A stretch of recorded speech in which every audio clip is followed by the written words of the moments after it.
আল্লাহ তাআলা বলেন কোরআনে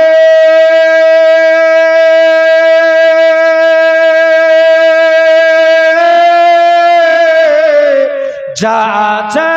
আসমান জমিনে আল্লাহ তাআলা বলেন কোরআনে